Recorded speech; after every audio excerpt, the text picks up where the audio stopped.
All right, more conversions. So these conversions are one-step conversions, meaning there's one multiplication that we're going to do. We'll look at ones later. We'll have more than one. All right, so I want to convert 5 feet to inches. So I also have up here, again, the formula sheet that we'll be using. So I popped it up here. This is the formula sheet that's from ReggieNet. All right, so it's that first page that has all of the formula, all of the conversions and all of the formulas on it. And so that's the one I'm going to be using. All right, so I want to do feet to inches. All right, so in case you don't know, although most people know, but in case you don't, the conversion of 1 foot is equivalent to 12 inches. So that's what we need. So we know 1 foot is equal to 12 inches. All right, so that's the conversion factor we use. And so we're starting out with 5 feet. I need to multiply by the fraction that will leave me with the number that I want that will be in inches. All right, so remember, we want to divide or multiply by the fraction that will cancel out feet and leave us with inches. And so to cancel out, well, that's the number that needs to go in the denominator, the bottom part of the fraction. And then what we want to keep is inches, though that needs to go in the top part of the fraction. All right, so we want to keep inches. So the 12 inches goes in the top. We want to get rid of feet, so the 1 foot. Which feet, we cancel out the feet.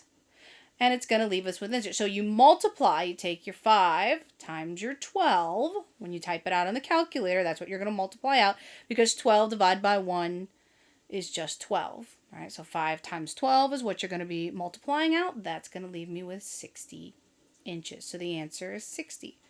There are 60 inches. 5 feet is the equivalent of 60 inches. All right, well, what about the other way around? All right, I want to convert from 150 inches to feet. All right, so same conversion. I don't need to get a new conversion. It's still the 1 foot or 12 inches. But now I'm converting the other way around. And it should make sense that the fraction is going to flip, because I want to cancel out inches and keep feet this time. And so when I set up the fraction, in the bottom is going to go the inches, the 12 inches. In the top is going to go the feet, the 1 foot.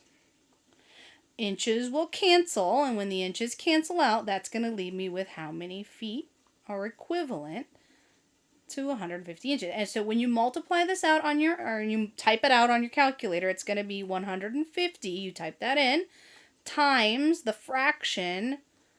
So if you type it out exactly, it's 150 times 1/12, or it's 150 divided by 12.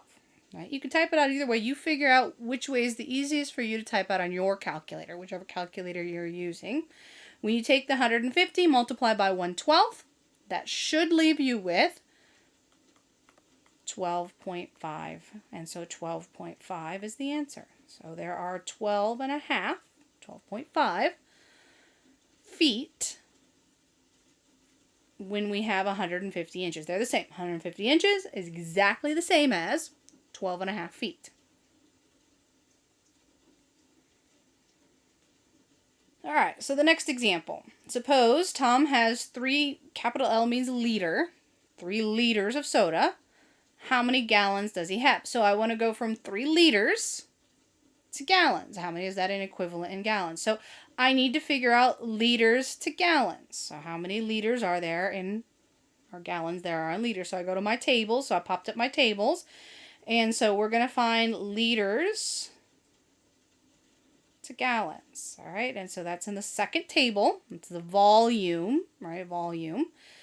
There's 1 gallon for every 3.79 liters. So that's what I'm going to use. 1 gallon is equivalent to 3.79 liters. And so that's the equivalency statement that I want to use. All right, so I'm going to write that over here. 1 gallon is equal to 3.79 liters. Right, so this is the equivalency that I pulled off the table that I'm going to use. We started out with 3 liters. We want to multiply by our conversion factors. That's going to leave us with gallons. And so when we set up the conversion factor, I want to get rid of liters. I want to keep gallons. And so when I set this up, I'm going to divide. The bottom part's going to be liters. So the liters was the 3.79 liters. Up top is going to be the gallons, the 1 gallon. And so when we multiply that out, we're going to be left with gallons. So when you're careful with this on your calculator, you're going to type 3 times the fraction 1 over 3.79. Or you can write 3 divided by 3.79. All right, again, you figure out the easiest way for you to multiply that out on your calculator. So either take 3 times the fraction, 1 over 3.79, or it's the equivalent as 3 divided by 3.79. All right, when you do, that should leave you with gallons, right? Because liters will cancel out, and it will leave me with the gallons that I'm looking for. So when you multiply that out, it comes to 0.79 gallons.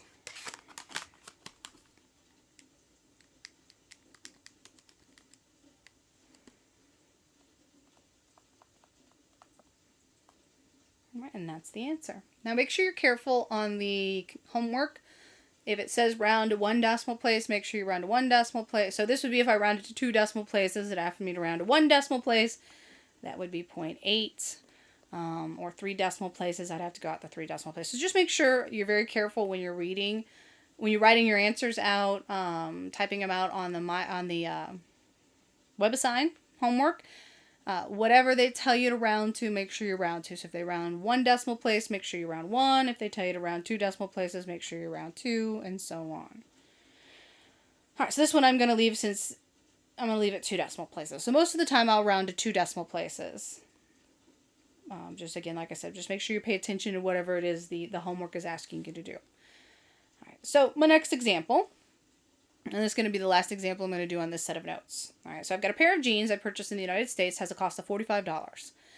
It is known that for every $1, so $1 US dollar is equal to 88 euro, or 0.88, sorry, 0.88 euros. So I want to convert dollars to euros. So the first thing I want to figure out, well, what's the exchange rate? What do I need to multiply? What fraction do I need to use if I'm converting dollars to euros? So I'm starting out with dollars, and I want to end up with euros. All right, so we'd end up here, we'd begin with our dollars. Dollars is what we'd start with. We want to figure out what we need to convert, what multiplication do we, what fraction do I need to set up in order to end up with euros. All right, so when we set it up, the conversion is $1 equals 0.88 euros. So I want to get rid of dollars, so I put the $1 down here. Up top is the euros, the 0.88 euros. And so we take our dollars times the fraction 0.88 divided by 1. So you really just multiply by 0.88 in order to get to your euros. All right, well, what if we were going the other way around? All right, suppose we start out with euros and we want to go to dollars. All right, so well, this time we start with euros, we end with dollars. And so euros is what we start with. We want to convert to dollars is what we want to end up with. So the conversion is, right, we want to divide by what we want to get rid of. I want to get rid of euros, and so the 0.88 euros need to go in the bottom. Up top needs to be the $1. Right, and then the conversion works, right, because here dollars would cancel, leaves me with euros. Here's euros cancels and leave me with dollars. And so this one we'd have to multiply by however many euros we have, times the fraction 1 over 0.88. So we end up dividing by 0.88. All right, so to do the conversion we're actually looking for here in the example, I want to figure out how much my $45 jeans will be in euros. So I start off with my dollars, right? $45. I multiply, well, I'm going from dollars to euros, so this is the conversion I'm going to use. I'm going to divide by the dollars, so it's $1 for the 0.88 euros. So the 0.88 goes up top. So I'm actually going to take the 45 times the 0.88. And it should, this is one of those times where you should sort of see, kind of logic it out to make sure your answer makes sense. If the euros is the smaller amount, right, $1 for 0.88, so the decimal is smaller, when I do the conversion, it should be a lower amount in euros than it is in dollars. It's $45. When I multiply this out, the euros, this is going to end up in euros, should be smaller. Not a lot smaller because it's 88 for $1, but it should be a little bit. So you take your 45 times your 0.88 when you type it out in the calculator, and it comes out to be 39.6 euros. So again, it's the same price.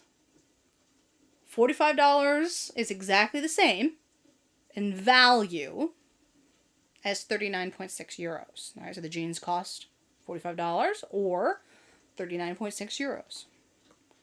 All right, that's sort of the end of the basic ones. We'll get into the more complex ones in the next set of notes, so we'll stop there.